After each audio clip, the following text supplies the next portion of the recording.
حضرت حسن کی خلافت ہوئی 6 مہینے، لیکن اب جب جنگ کا معاملہ ہوا تو حضرت حسن نے دستبرداری اختیار کر لی، حضرت معاویہ کو تسلیم کر لیا خلیفہ۔ حضرت معاویہ صحابی ہیں، کاتب وحی ہیں، حضور کے برادر نسبتی ہیں، صالح ہیں، ام حبیبہ بہن ہے ان کی جو حضور کی زوجہ محترمہ ہے، ان کا مقام بہت بلند ہے، لیکن ہم انہیں خلفائے راشدین میں شامل نہیں کرتے، اس لیے کہ ان کا جو خلافت کو اختیار کرنا یا حکومت اختیار کرنا یہ قبائلی عصبیت کی بنیاد پر تھا، باہمی مشورے کی بنیاد پر تھا، لیکن 20 سال تک ان کا دور حکومت ہے اور کوئی خونریزی نہیں، کوئی غارت گری نہیں، کوئی اختلاف نہیں، کوئی بغاوت نہیں، کوئی جھگڑا نہیں۔ مدبر اس درجے کے تھے۔ اب آئیے آخری سٹیج آئی، حضرت معاویہ کو مشورہ دیا گیا، مغیرہ ابن شعبہ ایک بزرگ صحابی تھے، کہ دیکھیے جناب امیر، مسلمانوں میں اختلاف ہوا، 4.5 سال 5 سال خانہ جنگی رہی، اب اگر پھر معاملہ آپ کے انتقال کے بعد ایسے ہی چھوٹ گیا تو اختلافات ہوں گے، جھگڑے ہوں گے، مختلف دعوے دار سامنے آئیں گے، جنگیں ہوں گی، پھر دوبارہ جو ہے فساد ہو جائے گا۔ آپ کسی کو نامزد کر دیجیے، اور پھر مشورہ دیا اپنے بیٹے یزید کو نامزد کر دیجیے۔ حضرت معاویہ ریلیکٹنٹ رہے، لیکن اس کے بعد انہوں نے مان لیا اور فیصلہ کر لیا۔ یہاں میں چاہتا ہوں کہ بات سمجھ لیں اچھی طرح، اس معاملے میں اگر آپ حضرت معاویہ کی نیت پر شک کریں گے تو مجھے آپ کے ایمان پر شک ہو جائے گا۔ نیت پر نہیں، غلطی ہو سکتی ہے، صحابی ہیں، نیت غلط نہیں تھی، نیت کیا تھی؟ اور میں سمجھتا ہوں 100% درست تھی، کہ اب اتنا پانی گزر چکا ہے پل کے نیچے سے وقت کے دریا میں کہ بارے صحابہ سب رخصت ہو چکے، اب اکثریت 9 مسلموں کی ہے، عصبیتیں بھی ہیں، قبائلی عصبیتیں ختم تو نہیں ہوئی، لہذا جب تک کوئی قبائلی عصبیت پیچھے نہیں ہوگی حکومت کے، حکومت نہیں چل سکے گی۔ یہ ابن خلدون کا لفظ ہے، عصبیت، کوئی چیز جو جوڑے آپ کو۔ تو دینی عصبیت اب کمزور پڑ گئی ہے، اس لیے کہ حضور نے جن کو تربیت دی تھی وہ اب گئے، اکثر و بیشتر گئے۔ اب اگر ایسے ہی چھوڑ دیا گیا اور کوئی قبائلی عصبیت پشت پر نہ آئی تو پھر خانہ جنگی ہوگی، 5 سال تک ہوئی۔ اس بنا پر انہوں نے اسے صحیح سمجھا۔ آپ اختلاف کر سکتے ہیں، صحابہ کی رائے سے اختلاف ہو سکتا ہے، لیکن آپ ان کی نیت پر شک نہیں کر سکتے۔ بہرحال واقعہ کیا ہے تاریخی اعتبار سے، کہ یہ 10ویں سال میں نامزد کر دیا یزید کو اپنے بعد خلیفہ کے لیے، ولی عہد۔ اس وقت تقریباً سب نے بات مان لی سوائے 5 افراد کے۔ وہ 5 افراد بہت اہم تھے، بہت۔ ابو بکر اہم ترین آدمی تھے، ان کے بیٹے عبد الرحمن ابن ابو بکر۔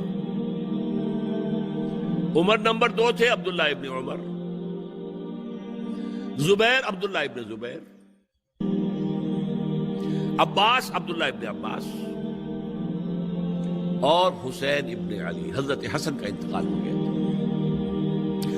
اہل تشیع کا کہنا یہ کہ زہر دیا گیا، واللہ عالم، میں کچھ نہیں کہہ سکتا، میں کوئی تاریخ کا محقق اس معنی میں نہیں، میں موٹی موٹی باتیں جانتا ہوں۔ بہرحال انتقال ہو گیا، 5 آدمیوں نے نہیں مانا، لیکن دیکھیے یہ تھی تدبر کی بات حضرت امیر معاویہ کی۔ کوئی دباؤ نہیں ڈالا، کوئی جبر نہیں کیا، کوئی کسی کو نقصان نہیں پہنچایا کہ نہیں مان رہے تو یہ کر دیں، نہیں۔ دیکھیں گے جب وقت آئے گا، جب وقت آیا حضرت معاویہ کے انتقال کے بعد اب ایک صاحب جا چکے تھے، حضرت عبد الرحمن ابن ابی بکر فوت ہو چکے، اب 4 رہ گئے، 3 عبادلہ، عبداللہ ابن عمر، عبداللہ ابن عباس، عبداللہ ابن زبیر، ایک حسین ابن علی رضی اللہ تعالی عنہم اجمعین۔ جب بیعت ہو گئی یزید کی تو اب ان کے درمیان اختلاف ہوا۔ یہ بات اچھی طرح سمجھ لیجئے، تاریخی حقائق، موٹے حقائق کو چھوڑ کر باریکیوں میں جب پڑھتے ہیں تو معاملہ غلط ہو جاتا ہے۔ موٹے حقائق کو سمجھیے، جیسے کہتے ہیں میکرو اکنامکس اور مائکرو اکنامکس۔ میکرو ہسٹری جو ہے، 2 ایک طرف ہو گئے، 2 ایک طرف ہو گئے۔ عبداللہ ابن عباس کی رائے ہوئی کہ اگرچہ یہ غلط کام ہوا ہے، یہ قیصر و کسریٰ کی سنت پر عمل ہو رہا ہے، لیکن یہ ایسی بڑی بات نہیں ہے کہ خون ریزی شروع کر دی جائے اور امن و امان ختم ہو جائے۔ یہی بات عبداللہ ابن عمر کی ہو گئی، یہ 2 تو ایک یکجا ہو گئے۔ مصلحت کہہ لیں جو بھی سمجھے، لیکن نیت پر حملہ نہیں کر سکیں گے آپ۔ دیانتاً انہوں نے یہ سمجھا کہ اب جب کہ ہو گیا معاملہ تو ٹھیک ہے۔ حرام مطلق تو کہیں نہیں لکھا ہوا قرآن کے اندر کہ بیٹا نہیں ہو سکتا، کہیں نہیں لکھا ہوا۔ بہرحال ان 2 کی رائے یہ ہوئی کہ اگرچہ کام غلط ہے لیکن اتنا غلط نہیں ہے کہ اس کو چیلنج کیا جائے اور اس سے جو ہے خانہ جنگی شروع ہو جائے اور فساد شروع ہو جائے۔ 2 کی رائے یہ ہوئی کہ نہیں، we have to challenge it come what may. Abdullah ابن زبیر، حسین ابن علی رضی اللہ تعالی عنہما یا عنہم، تو یہ 2 علیحدہ، ان 2 میں اب اختلاف ہوا۔ عبداللہ ابن زبیر کی رائے یہ تھی کہ یہی مقیم رہو مکے میں، حجاز میں، مکے اور مدینے میں، یہاں سے ریزسٹنس موومنٹ ہم شروع کریں گے، کیونکہ یزید کی خلافت تو دمشق میں تھی، بہت دور۔ حضرت حسین کو خطوط آ رہے تھے کوفے سے، کوفہ حضرت علی کا صدر مقام رہا تھا، اور جن سبائیوں نے فتنہ پیدا کیا تھا حضرت عثمان کے خلاف وہ بھی وہیں آباد تھے۔ انہوں نے خطوط کا تاطا باندھ دیا، آپ آئیے ہم آپ سے بیعت کریں گے اور کھڑے ہوں گے اور مقابلہ کریں گے اور اس یزید کی حکومت ختم کریں گے۔ ڈاک کے تھیلے بھرے ہوئے۔ حضرت حسین نے فیصلہ کیا کوفے جانے کا، بہت روکا۔ عبداللہ ابن عباس بہت ان سے بزرگ تھے عمر میں، اور ویسے بھی ایک اعتبار سے نانا تھے، ایک اعتبار سے پردادا تھے۔ حضرت عبداللہ ابن عباس حضور کے چچا زاد بھائی تھے، تو نانا ہو گئے کہ نہیں؟ حضور نانا تھے کہ نہیں؟ اور حضور کے چچا تھے حضرت عباس، ان کے بیٹے ہیں۔ تو اس اعتبار سے حضرت علی رضی اللہ تعالیٰ عنہ کے کیا ہو گئے؟ چچا۔ بہرحال میں کچھ گڑبڑ کر رہا ہوں اس وقت۔ وہ دوڑتے جا رہے تھے کہ حسین خدا کے لیے مت جاؤ، خدا کے لیے مت جاؤ، یہ کوفی تمہارا ساتھ نہیں دیں گے، الکوفی لا یوفی، کوفی وفا نہیں کرتا وعدہ، اور خدا کے لیے اگر جانا ہے اپنے گھر والوں کو یہاں چھوڑ دو۔ بس حضرت حسین پر رضی اللہ تعالی عنہ جو ایک کیفیت تھی، انہوں نے سب باتوں کو نظر انداز کیا۔ وہاں ہزاروں لوگوں نے مسلم بن عقیل جو حضرت حسین کے نمائندے کی حیثیت سے پہلے گئے تھے، ان کے ہاتھوں پر بیعت کیا، وہ خطوط آ رہے تو اور بھی بات پختہ ہو گئی۔ ابھی راستے ہی میں تھے کہ پتہ چلا کہ ابن زیاد گورنر بن کر آیا ہے، اور اس نے جو وہاں پر تشدد کیا ہے اور ڈنڈا برسایا ہے، سب بیعت توڑ کے گھروں میں چھپ گئے، اور مسلم بن عقیل جو ہیں وہ بے یار و مددگار شہید بھی کر دیے گئے۔ حضرت حسین نے ارادہ کیا کہ واپس ہو جائے مدینے کی طرف۔ اب مسلم بن عقیل کے بیٹے جو ہیں، وہ عرب کی ایک غیرت ہے، ایک آنر جسے آج کل کہتے ہیں، ہم اپنے باپ کا بدلہ لیے بغیر نہیں جائیں گے۔ اور حضرت حسین کی شرافت اور مروت، یہ لوگ میرے ساتھ آئے تھے نا، میرا ساتھ دے رہے تھے، اب میں ان کا ساتھ کیسے چھوڑوں؟ بہرحال وہ حادثہ فاجعہ ہو کر رہا، اور اس میں سب سے بڑا سبب جو بنا ہے وہ میں چاہتا ہوں جس کی طرف کسی کی نگاہ نہیں گئی۔ افسوس یہ ہے کہ میرا اس پر جو کتابچہ ہے سانحہ کربلا وہ آؤٹ آف پرنٹ تھا. کوشش تھی کہ آج یہاں وہ پیش کیا جاتا. مختصر ترین، لیکن آپ دیکھیں گے کہ کلیئر ہو جاتی ہے ہسٹری. 2 کتابچے ہیں. شہید مظلوم، میرے نزدیک مظلوم ترین شہید حضرت عثمان رضی اللہ تعالی عنہ، اور سانحہ کربلا، بہت بڑا سانحہ ہے، اس میں کوئی شک نہیں. حضرت حسین کے صبر اور مثابرت، استقلال اور شجاعت یہ مثالی ہیں تاریخ کے اندر. اپنے سامنے جو ہے اپنے ایک ایک کر کے چراغ گل ہو رہے ہیں. خاندان سارا ختم ہو رہا ہے. شیرخوار بچے شہید ہو رہے ہیں. وہ تو ایک بچہ بیمار تھا، حضرت علی بن حسین زین العابدین رحمت اللہ علیہ، وہ بچہ ہے. لیکن اصل میں شرافت اور مروت جو ہے وہ بسا اوقات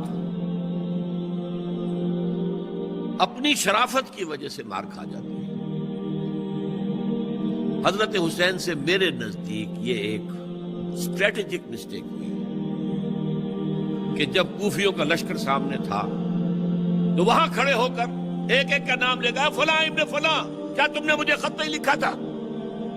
اے فلاں ابن فلاں کیا تم نے مجھے خط نہیں لکھا تھا؟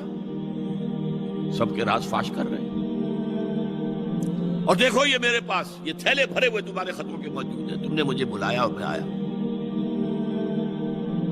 یہ بات تھی جس کی بنا پر اب ان کے لیے کوئی چارہ نہیں تھا کہ انہیں شہید کر دیں، ورنہ تو یہ ہمارا بھانڈا پھوڑ دیں گے جا کر یزید کے پاس، تو ہماری کھالیں کھنچ جائیں گی.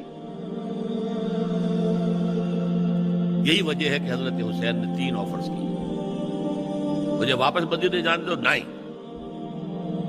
مجھے یزید کے پاس جانے دو، نہیں. مجھے کہیں اسلامی سرحد پر بھیج دو، میں وہاں پر کافروں سے جنگ کرتے ہوئے زندگی ختم کر لوں گا، نہیں. ہیئر اینڈ ناؤ بیٹھ کرو. یہ حضرت حسین کی شرافت، غیرت، حمیت، مروت اس کے خلاف تھی. لہذا انہیں شہید کیا گیا اور پھر خیموں کو آگ لگائی گئی. یہ نوٹ کیجیے کیوں لگائی گئی. اگر تو یہ غصے اور انتقام میں اور وینجینس میں ہوتا تو حضرت علی بن حسین زین العابدین کو بھی شہید کرنا چاہیے تھا، نہیں کیا. اگر یہ اس طرح کا معاملہ ہوتا تو خواتین کی بے حرمتی ہوتی، نہیں ہوئی. یہ خیمے کیوں جلائے؟ تاکہ وہ جو ایویڈنس ہے وہ ختم ہو جائے. ہمارے خلاف یہ جو ڈاکومنٹری پروف لیے پھر رہے ہیں، خیمے جلیں گے اور یہ تھیلے بھی جل جائیں گے اور یہ خود بھی جل جائیں گے اور ہم بچ جائیں گے. یہ ہے میرا تجزیہ. بہرحال اس میں کوئی شک نہیں کہ تاریخ انسانی کے عظیم حوادث میں سے وہ ہے، اور میرے نزدیک حضرت حسین رضی اللہ تعالیٰ عنہ کا اختلاف کر سکتا ہے، جو چاہے کرے. حضرت حسین سے اختلاف کرے اور اتفاق کرے حضرت عبداللہ ابن عمر، عبداللہ ابن عباس کے ساتھ، تب بھی ٹھیک ہے. اور اگر حضرت عبداللہ ابن عباس اور عبداللہ ابن عمر سے اتفاق کرے اور حضرت حسین ان سے اختلاف کرے، تب بھی شک ہے. معصوم کوئی نہیں. ہمارے نزدیک معصومیت خاصہ نبوت ہے. نبوت ختم ہوئی حضور پر، معصومیت ختم. غلطی ہر ایک سے ہو سکتی ہے اور آپ رائے رکھ سکتے ہیں، لیکن کسی صحابی کی نیت پر حملہ نہیں کریں گے. صحابی کی نیت پر حملے کا مطلب کیا ہے کہ محمد صلی اللہ علیہ وسلم تزکیہ نفس نہیں کر پائے. یہ ریفلیکٹ کرے گی حضور کی اس پوری کی پوری جد و جہد پر کہ شخصیت سازی نہیں کر پائے محمد صلی اللہ علیہ وسلم. نہیں، معاذ اللہ ثم معاذ اللہ ثم معاذ اللہ. بہرحال یہ ہے تاریخ کے اعتبار سے ہمارے ہاں جو عظیم ترین ذی الحج کے مہینے میں حضرت عثمان شہید ہوئے تھے. 28 ذی الحج کو حضرت عمر پر حملہ ہوا تھا. 1 محرم کو ان کی شہادت ہوئی تھی. 10 محرم کو سانحہ کربلا پیش آیا تھا. یہ ہماری اس ابتدائی تاریخ کے اہم لینڈ مارکس ہیں جنہیں ہم شہادت کے نام سے جانتے ہیں. لیکن میں اب پھر دوبارہ کہوں گا، یہ اللہ کی راہ میں قتل ہوئے. وَلَا تَقُولُوا لِمَنْ يُقْتَلُ فِي سَبِيلِ اللَّهِ أَمْوَاتٌ بَلْ أَحْيَاءٌ وَلَكِنْ لَا تَشْعُرُونَ. ولا تحسبن الذين قتلوا في سبيل الله امواتا بل احیاء عند ربهم يرزقون. لیکن وہ شہادت علی الناس کی ذمہ داری جو مجھ پر اور آپ پر ہے، حضرت حسین کو یاد کر لیں، حضرت عثمان کو یاد کر لیں، ان کے لیے کوئی رنج اور غم کا اظہار کر لیں، اس سے کچھ حاصل نہیں ہے. حاصل تو یہ ہے کہ شہادت علی الناس کی تیاری کی جائے.